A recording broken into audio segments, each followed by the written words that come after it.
Hello. Hello. My name is Jennifer Childs. I'm the producing artistic director of 1812 Productions. And I'm Scott Greer, and you're welcome. And welcome to I Put on Pants for This. As we talk about, at this time we would usually be gathering in the theater, and because we can't do that, we're gathering around our dining room table to talk about comedy. And this month, to talk about and share the work of artists who have come through 1812's Jilline Ringle solo performance program. Jilline Month. For Jilline Month, that's right. And we're going to talk about that in just a second. But first, what are you drinking? I'm drinking white wine with ice in it because I'm 85. What are you drinking? I am drinking something called Phase Yellow, which is basically a gin and tonic, but it has allowed for just a little bit more alcohol than was previously allowed. Really crossing my fingers for Phase Green. So welcome. We are so glad you're here. And so for those of you who may have missed last week, as we were talking about Jilline Ringle, the 6-foot redhead Amazon from hell, All Men Desire, has a program named after her at 1812 that specifically funds the work of solo artists. And over the coming month, we are going to be featuring the work of those solo artists. The program is actually, it's a quieter program at 1812 because so much of it is about the development of the work. So we're really excited to sort of feature these artists and it's in the summer. And it's in the summer when people are away. But as we're all here, we're really excited. Now, before we get to our guest of the evening, in honor of Jilline, she used to do a thing at the beginning of all of her shows, or her most famous show, Mando Manja, called Saint of the Day. So this month, for Jilline Month, we are doing Saint of the Day. And the Saint of the Day is Saint Eurosia. She was the adopted daughter of the Duke of Bohemia in 864. When she was 16, she was brought to Spain for an arranged marriage. Unfortunately, on the way to Spain, their party was attacked by enemies, and the enemy captain wanted to take Eurosia for his own wife.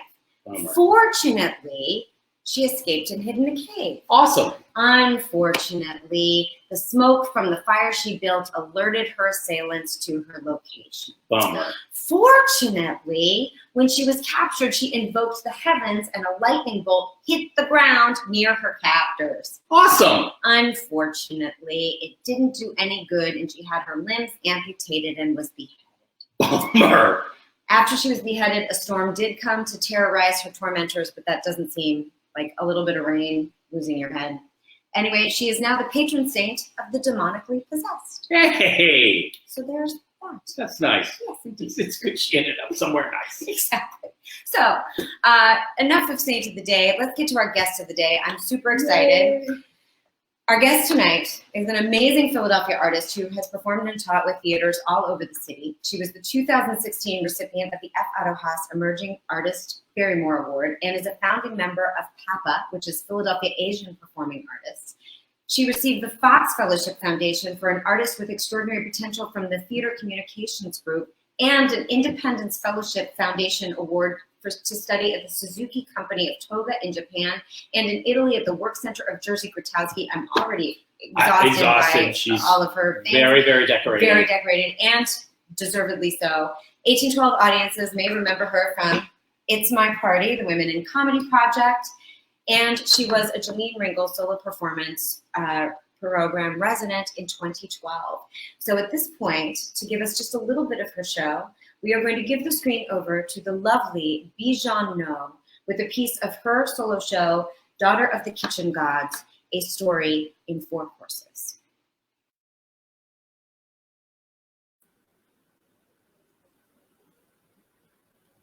Gỏi cuốn, summer garden roll, bún bò Huế, spicy beef knuckle noodle soup, bánh xèo, eggless omelette. These are just some of the dishes that my mom would cook from scratch 6 nights a week after a long day of work while I was growing up. Now, a typical Vietnamese dinner might be elaborate. It could include a fish dish, a meat dish, 2 different sides of vegetables, a pot of soup, always a pot of rice, and the usual pickled accoutrements. And my mom, well, she is a kitchen goddess. Saigon, It's hot and humid. 1971. The South, Saigon. It's lazy. French cafes on every corner. Haiwani, American soldiers. And the girls who wouldn't want to make eye contact with them. Banh mi, beer bars. In other words, freedom. Now, my father had just graduated from the University of Hue and is writing for a city newspaper. My mother was working in her first job as a secretary in a bank. And on his lunch break, my dad walks by the bank window. He catches my mother's eye.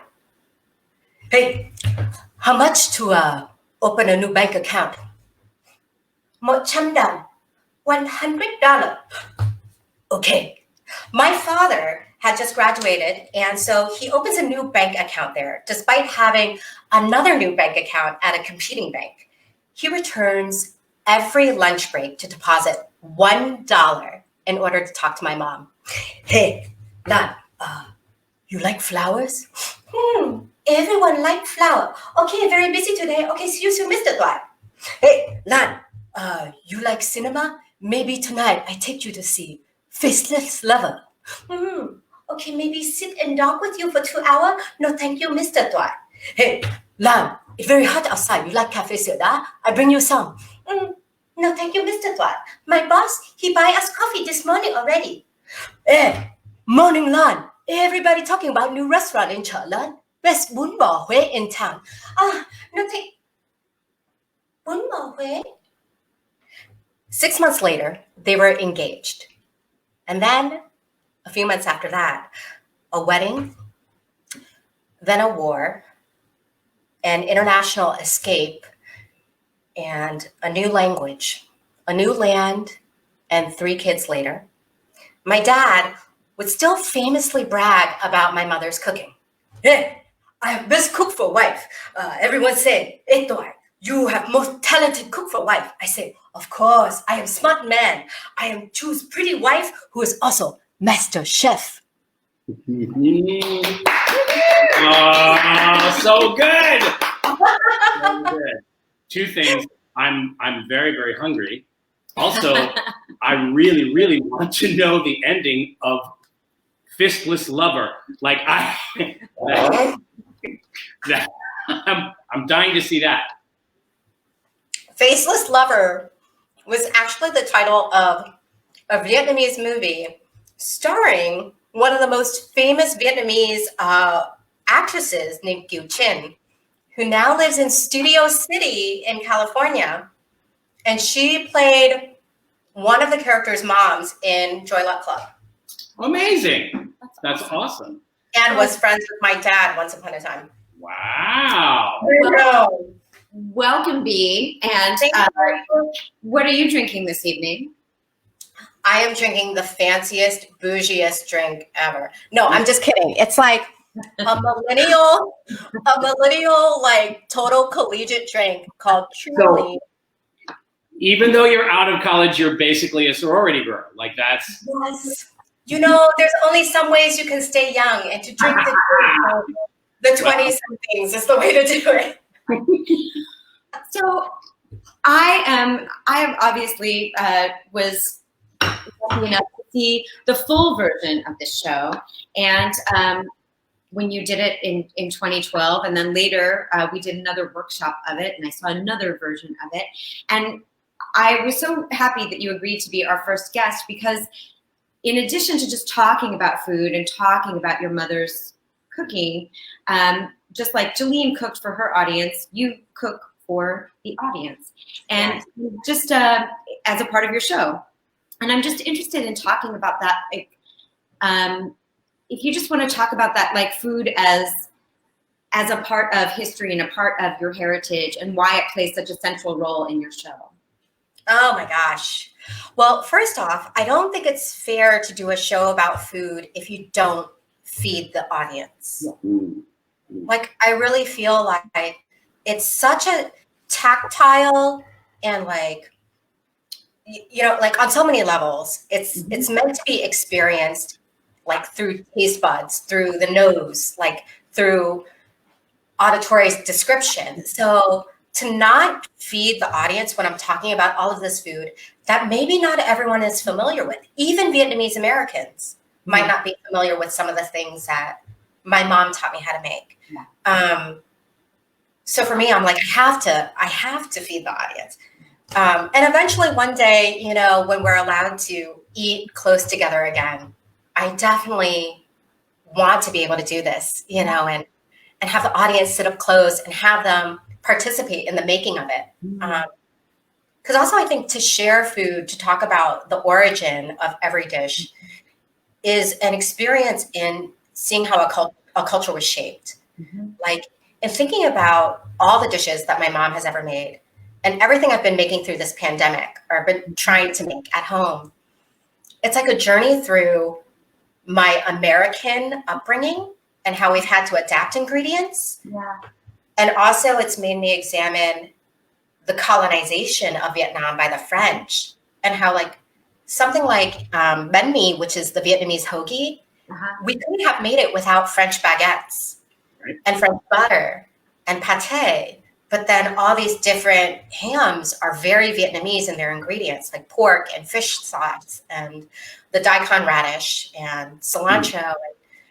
And pho is like a complete hybrid of Vietnamese and French ingredients and cooking techniques. Yeah. And so that kind of like exploration through food for me is like the best way to like teach a person about a culture. No, you mentioned too, this is a bit nerdy sandwich, but like here, the hot chilies in most of the banh mi that I've had are jalapenos, which are obviously not native to Vietnam, right? So they've adapted, like, right? Am I wrong about that? Like, there's like different, and that I don't know. There's definitely Thai chilies and Vietnamese specific chilies. Yeah. And I imagine by now Vietnam has a version of a pepper that's like jalapeno. Maybe. But definitely, yeah, like that's like those were the, out there into the universe. Who can answer this? right. Yeah. No, I was just, yes. Sorry to nerd out on sandwiches. But. No, I totally want to nerd out. We will research this. We will go down the rabbit hole for the like. You touched a little bit on how your mother would make these elaborate meals every day, and and that is so not American. My mom, who was basically a very good cook, we ate a lot of convenience food, a lot of frozen food, and stuff, and that does not sound like your experience. No, I mean, in some ways, I feel like I learned how to be Vietnamese because my mom fed us the way she did. Amazing. And because when I was a kid, I was standing on like a stool like this at the kitchen sink, like washing the rice because you have to like rinse the rice. And so even at 5 years old, I learned how to like do rice in the rice cooker or like to fry an egg the way Vietnamese people would fry it, or, you know. So yeah, I think it was just built into like how we respected each other, you know, like you love each other through food. Yeah. And I don't know if I know that for some Asian cultures it's the same, but definitely for Vietnamese, one of the first questions that you're asked when you walk in the house is, did you eat today? Or have you eaten well? And like, you don't come into my house without eating something. Or taking off your shoes first and then eating something. Wow. Which is interesting. I mean, one of the things that I love, and we talk about this with solo performance a lot, especially solo performances that are based on true life experience, you know, your own personal experience, is how does the personal become universal, you know? And I remember talking with a lot of artists about like, well, that's not a really interesting story to tell. Like, this is, and I was like, no, actually, the more detail you put around it, you know, and the more detail that you put around like the names of these foods and the specifics around your parents' meeting, I feel like in some ways that makes it more universal, even though I, as a Lutheran girl growing up in Midwest, I never had any of those things. But that idea of food as comfort and food as love is, you know, becomes universal. I'm interested in hearing just a little bit about like, so when you made this, why it was important to tell this story, you know? I think And this is my first solo work, so it was really scary just doing it just now because I was like, oh, I'm revisiting this, you know. Mm-hmm. But I need to tell the love story of my parents because it's exactly where I came from. Mm-hmm. And even in that snippet, I think it shows what my personality is so much.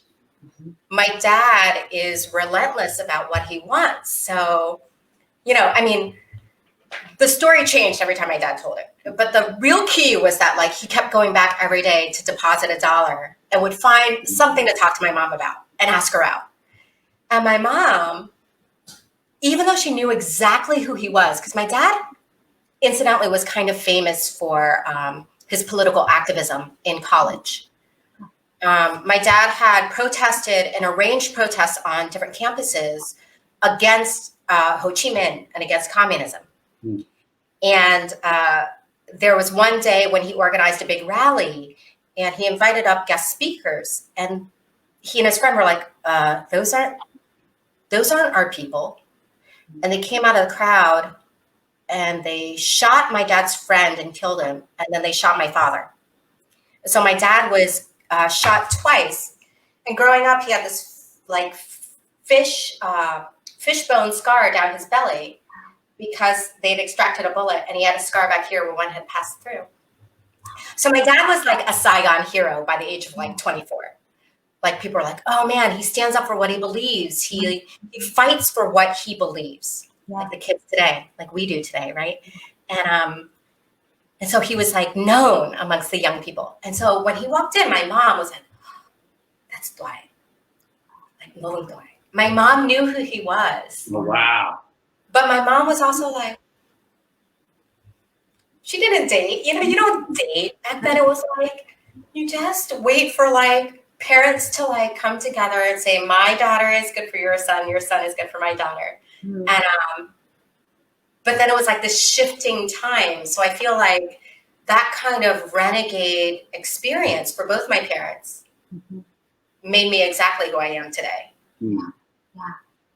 And so in talking about your show, so you start and you talk about your parents. I'm just interested in having you talk a little bit more about your show, and you cook for the audience while you do this. But if I remember, there was also there was a section with fans, mm-hmm. and so I don't know, talk about that just a little bit. Yeah, like for me, what was so exciting was also integrating so many forms that are thought of as like very Asian, but then like disrupting them. So I started, and I was searching for it in my basement because I have like this glorious Vietnamese fan that actually a Vietnamese friend of mine gave to me. And you know, I started the show actually with me playing a 20-string zither. Mm-hmm. Which I don't have access to anymore because it's very expensive to like rent that item and I couldn't afford to buy it. Long story. Anyway. But I don't know if you remember, I had like strung paper lanterns and like, so everyone enters into what they think is a total Asian experience, you know? And it was like the restaurant was like set up and I'm on the zither and then I come out and I like have my fan and I tell the story about the kitchen gods and like each one has like a different like architecture of like positioning with fan. So it's also like restoration, you know, and yeah. But then I think through the journey of the story, it goes from like what we think of as like Vietnamese mm-hmm. and like Asian stereotype, if you will, of that to like this personal journey of immigrant struggle and American upbringing. Yeah. So yeah, like for so many, like it wasn't just the food, it was like all these like little details that I think were like a celebration of culture and also like a subversion of the expectation that I think American audiences have. Yes, yes. Yeah. That's super fascinating to me in terms of like the we talk about like the stereotypes, and I'm interested in that sort of like what I loved about watching your show is that it was in both ways celebrating and subverting at the same time, and like what you take ownership of and what you go, this is not a part of, and how did you decide with those things? I don't know. I'm just interested in that dichotomy. I think the subversive part is that I love my crazy Asianness. Yeah. Like, I don't fight it. You know what I mean? It's like, so all the stereotypes, I'm like, yes, that's me. And you should be scared.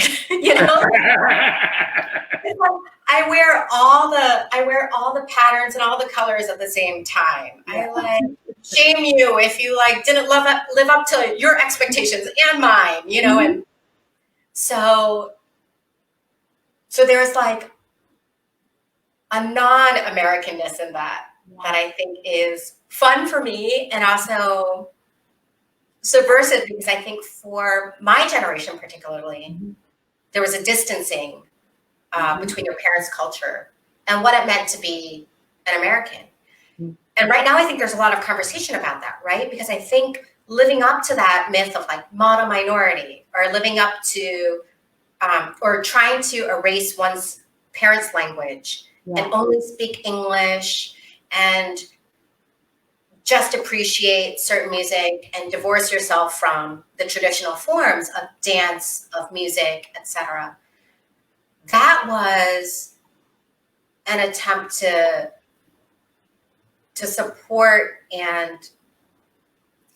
like white American values in a sense, And so for me, being completely like my mom and my dad, and be completely growing up in the 80s, weird, like, like bringing like smelly food to school and being like, who wants to trade? But also I need a bite of mine, was very like subversive. And I think it still is, like sometimes I think people are like, you're not Asian enough, or like, oh, you're so like American. I'm like, well, I'm like third culture kid. So there's that.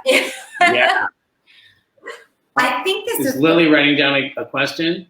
Yes. Yeah. So Lily is our in-house producer who is manning the comments. Yeah, she's right over here where you can't see her. But she pop the screen for a second. I want to see you.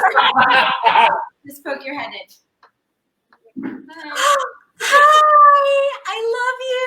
Oh my God. But she monitors the comment section on Facebook Live. So she's got, what do you got? We have two questions. We have number one, how did you end up in Philly? How did you end up in Philly, Bi? Someone put a no, just kidding. I was like, spell on me, and they were like, you are in the best place that will totally make your career flourish. And I was like, oh, here we are. No, Philly was where I thought I'd never end up because I never heard of Philly. Aside from, like, oh yeah, Ben Franklin, da-da-da. But I was in New York. I just graduated from the Actors Studio Drama School. And I was working at a bank, like my mom. What? I was working at a corporate bank called Amalgamated Bank with a window that looked out on Union Square and the Gandhi statue that was there at 14th Street and Union Square. And at night, I was doing a musical, a cowboy musical, where I played the estranged daughter of the lead singer of a country music band. Amazing. At La Mama, etc., in the cafe space. Sounds right. So, here I was, like, my mom, secretary by day, and then, like, singing country music at night with, like, a pit band. And my older brother was working here in Philly at Philadelphia Theater Company as a directing fellow. Or no, he had left it and was working for Philly Young Playwrights. Wow. Lois Kitts was the casting director at Philly Theater Company. Yes, for many years. Yeah, and so they needed an actor to be in a professionally produced young playwright show at PTC. But the funny part was, Dot and I, my older brother and I, we're very separate because we went to undergrad together, and then at one point we had like a sibling divorce. He was like, you know what? We can't keep doing the same thing. We can't keep being the same person. I was like, you're right. So we went our separate ways. what do you know it? Backstage Magazine, which was the acting circular at the time. Now it's gone online, but it was like the newspaper to find out gigs. Yeah, came out on Thursday. Yeah, it came out on Thursday, and it had like all the acting ads in the back, and it had like articles about acting, like for the first 10 pages. And there was a series of articles about me and a couple other people I graduated with, because we were like hits in grad school or whatever. And there was like an article with like my headshot. I was like, and it was like very like. But the article was really funny because it was like, Bi Jean Ngo hails from Fairfax, Virginia, and just graduated from Actor Studio Drama School. She's now living on a couch, is out of a relationship, and struggling to find work. Like, Wow. it was like this epic thing because I just graduated. TMZ, that's a lot. It was a lot. It was a lot. And so the article was pretty like, it was cool, but it was like definitely like, meet the struggling artist. And Lois Kitts read it, and she went to my brother, and she was like, I don't want to assume anything. But this young actress has the same name and has the same backstory as you. Do you happen to possibly know who this is? And he's like, oh yeah, that's my sister. She's like, well, we've been searching for this actor. So I came down and did it. Stayed on my brother's couch. The first thing I did was I got out at 30th Street Station. We had coffee and a sandwich in Rittenhouse Square. PTC was at Plays and Players, so we had rehearsal there. The director was Jen Silverman. Yeah, and James Chen was in the show. He was now on Walking Dead, if anyone watches Walking Dead. And Makoto Hirano, a dear friend. And so I did that. I got an agent out of that, wouldn't you believe it? Because when does an agent ever come to see Philly? No. But this agent happened to catch the show, thought I was really funny and kind of weird. And then I started getting a bunch of like local commercial work. And that's how I ended up loving and staying in Philly. That's amazing. Well, we're very lucky for that. Yes, indeed. Now, before we go to another question, I want to go back to another piece of your show that you were doing before. In terms of talking about, we were talking before about like Americanization and owning certain pieces of things. And I don't know, I feel like that's a really great setup for this next little section of your show. So will you do another section for us? Totally, I can do it right now. All right, well, we're going to leave. We're going to leave. You're going to leave? Yes, so it's just you.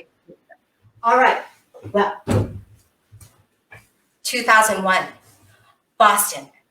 I am standing lined up along a kitchen counter between Sherry Vota and Christina Tran, rolling cha za for our Vietnamese Student Association fundraiser. Now, the goal is to make and sell 300 crispy spring rolls at the Student Union the next day. Now, Jen Ha has her sleeves rolled up, mixing batches of pork and shrimp filling. The rest of us are an assembly line ready to roll and fry. And we are listening to Perry by Night. All right, girls. We get ready to roll, all right? All right, here we go. All right. Yep.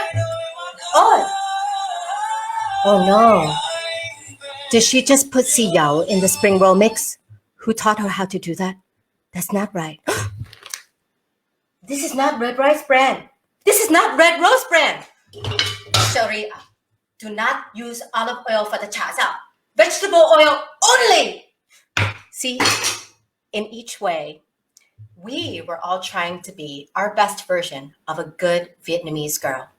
And a good Vietnamese girl knows how to cook. That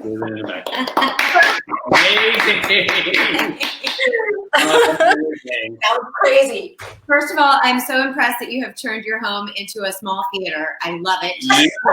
And yeah, best sound design ever on this show. Absolutely. So I am so interested, first of all, in this. I love this story. And I want to hear you talk about the difference between being a good Vietnamese girl and a good Vietnamese woman, which we talked about a little bit before, but like that idea of how our relationship as we grow older to the stories we tell, how our relationship to it changes. And if you just want to talk about that in this play where you tell all of these stories, how has your relationship to these stories changed? Oh my gosh. Well, 8 years ago, I think I was at the beginning of my professional career, really, like equity contracts, the beginning of like, I don't know, like figuring out what real life was going to be aside from partying and, all the fun stuff. That was like the 20s, And so to be a Vietnamese girl, a good Vietnamese girl, meant something very specific. It meant you cooked for yourself and you cooked for the people that you loved, your partner. It also meant getting married and having kids. It meant having a job that was respectable, that your parents could brag about. There was like a litany of things that was right. And then I think at some point, it was around the time my father passed, which was about 5 years ago. And it really shook me because I didn't think my dad was ever going to die, I think in that moment, my brothers and I had a real awakening with what it meant to be good Vietnamese people. Mm-hmm. And my dad and my mom were such stellar examples of that. And it didn't mean just being a good cook. It didn't mean just finding a partner. It didn't mean, having material things or having a certain status according to society. It meant speaking your truth. It meant having a set of very clear values or principles that you chose, that you were willing to fight for, and that you would build a life around. And I think when that moment happened was when I started PAPA, Philly Asian Performing Artists. It was also when I became like just way more clear about myself as an artist, about the kind of work I was willing to do, about the people who I wanted to be around, the companies I wanted to work for, the artists that I wanted to learn from, the friends I wanted in my orbit, and those that I wanted to like have a divorce from, So now being a good Vietnamese girl for me means always being authentic to myself and to the people I care about, so that I never F somebody over or myself over, And I really do feel like, at least for the past few years, I do feel like I am a good Vietnamese girl, because I'm living a life that I don't regret, and I don't think hurts anybody. I hope doesn't hurt anybody. And especially with COVID and these months of quarantine and self-reflection and the political climate, often I think I reflect on like, if excuse my French, if shit hit the fan and things ended tomorrow, if like an asteroid hit, if I died, would I have regrets?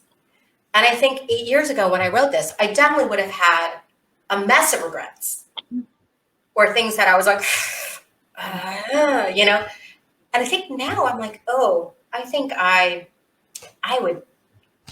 go out and I'd be like, okay, I did the best that I could. And I don't think I hurt anybody. I hope I didn't, That's amazing. And yeah, that's awesome. And I think that's a really good, note to end, almost end on. Because first of all, I think that I also have great hopes, and B, you and I will talk about this later, I also have great hopes that when we are able to be in the room together and feed each other, that this piece will be an 1812, will be a part, the 1812 audiences will taste your stories as well as hear about them. But we decided that for Jilline Month, because we're featuring a different artist, is that we would do a little bit of inside the actor's studio, a little James Lipton questionnaire. And before we get to it, I want you to because you knew James Lipton quite well from inside the actor's studio. Oh my God, I loved that man. It's a little bit of a story, but I hope you don't mind. Oh. So about 3 or 4 days into moving to New York City, I witnessed 9/11. And I'd shown up to grad school with a suitcase and $50 in my pocket after using all my summer money to pay the first installment of like grad school. And I was like getting out of the subway. I got in front of Washington Square Park and I saw the second plane hit. And I stood there long enough to watch both buildings fall. And, you know, like I was 18. I'd lived in Boston, but I hadn't like experienced something like New York ever. And I was scared. So a couple days later, I went to James Lipton's office and he was the dean of students at the Actors Studio. And I went in and his secretary, Linda Kleppinger, was like, oh, what are you doing here? And I was like, I need to talk to the dean. I want to defer my enrollment if possible. I want to go home. I want to go home. And he called me into his office and he sat me down. And I think he had a chocolate bar that he doesn't eat chocolate, but I think he had one. And he said, do you want to live in fear? Do you think that if you go home right now, do you think you will come back in a year and want to study acting and want to live in New York? If you go home right now, honestly ask yourself, tell you what, take this next week of classes and come back next Friday. We'll have a standing date Friday, same time after your dance class. And just let me know. And if at any point, if you want to leave, I respect that. But if you go home because you're afraid, that's exactly what the terrorists want. They want you to be too scared to live your life. They want you to be too scared to pursue your dream. And so I listened to him. I went to that first week of class. It rocked my brain and my heart.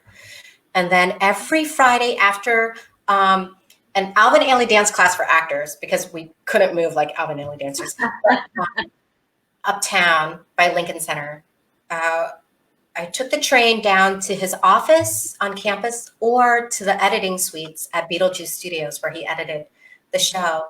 And I would just hang out with him. And then he and his wife, Kedekai, would like have me and a couple of other students like hang out with them at their house sometimes. We'd order dinner and talk theater. And, you know, you'd have Eli Wallach or Ann Jackson sitting to each side of you, like, yeah, like the ugly from The Good, the Bad, and the Ugly, right? And like, just like talking about like what it was to like live in New York and what it was to like go from theater to movies because they were part of that paradigm shift. Yeah, so like I have the best memories of James Lipton because he made New York livable for me.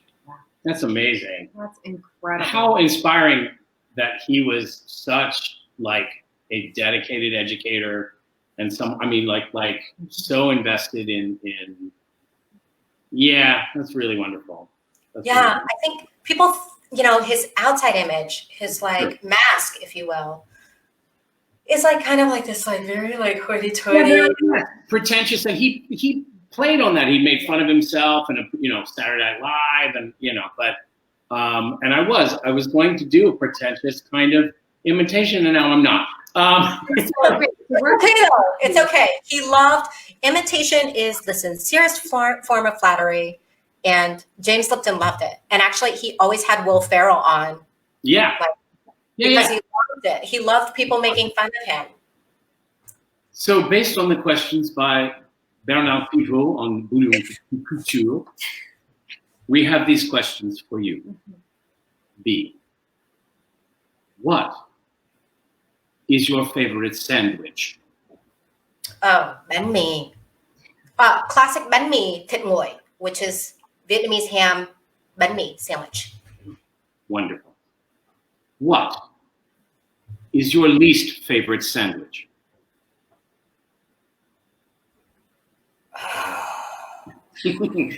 Yeah, it's a hard question, actually. I love food. What's the worst sandwich you've ever eaten? The worst thing I've ever eaten? No, the worst sandwich. We'll amend it. I guess Kraft Singles Wonder Bread grilled cheese is not my favorite. Excellent. What or who makes you laugh? You guys? No. My boyfriend David makes me laugh. He strives to make me giggle and laugh, especially during this period of lockdown. He is my joy. So Fantastic. And what or who makes you cry? David also makes me cry. No, I'm kidding. I make myself cry every day. I look in the mirror and I'm like, oh God, me, no. Amazing. So we're just. And then we'll go there. So who would play you in the movie of your life?